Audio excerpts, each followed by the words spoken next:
Welcome to the Companion Copilot Communicate video. Want to help your pilot and be more a part of this great flying experience, but need some guidance? You've landed in the right place. Learn how pilots communicate with other pilots and air traffic controllers and how radio communication works. Come along and explore how you and your pilot can communicate together for a safe and enjoyable flight. Let's go.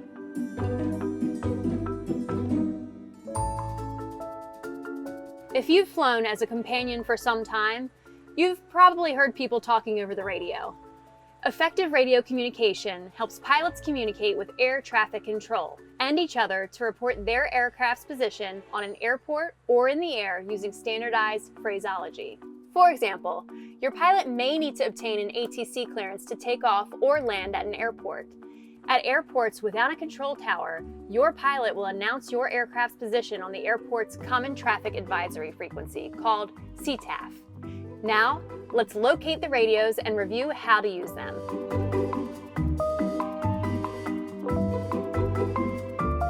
As you sit in the co-pilot seat, the NavCom system is generally located between pilot and co-pilot.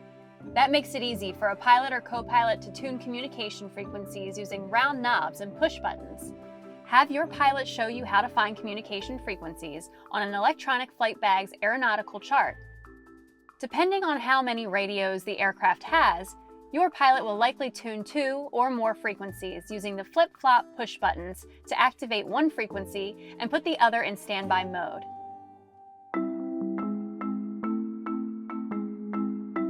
Aviation radios work similar to, let's say, walkie-talkies. You listen to the person on the other end speak, then it's your turn to speak into the mic, and voila, you've communicated. In aviation, there's also a sequence to the communication process.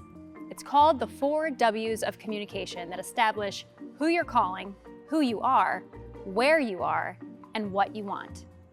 Follow your pilot along during two-way radio communications with pilots and ATC.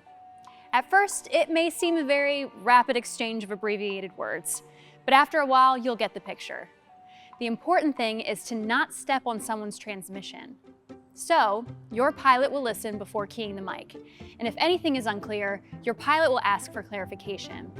If you're feeling comfortable, ask if you can help your pilot with some of the communication tasks. For example, while en route, your pilot can request and receive ATC flight following service, meaning ATC monitors your flight and assists with your traffic avoidance.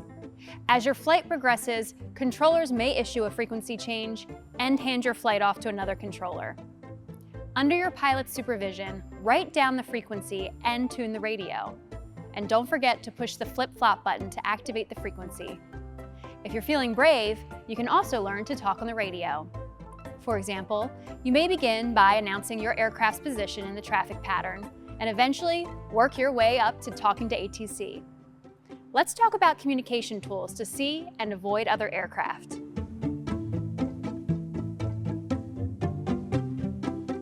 Talking on the radio paired with scanning for other aircraft is an excellent way to help pilots see and avoid each other. As you're looking outside, if you think there's conflicting traffic, alert your pilot using clock positions for quick identification. An aircraft approaching off your right wing is at 3 o'clock, off the left wing at 9 o'clock, and straight ahead at 12 o'clock. In addition, your aircraft's transponder, usually located below the NavCom radio stack, is a helpful tool to see and avoid other aircraft. If receiving flight following, ATC assigns a transponder code for your pilot to dial into the transponder. Your aircraft will appear on ATC's radar with an altitude and heading tag.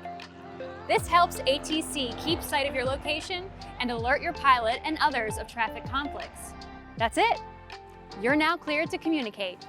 Enjoy your adventure and have a safe flight.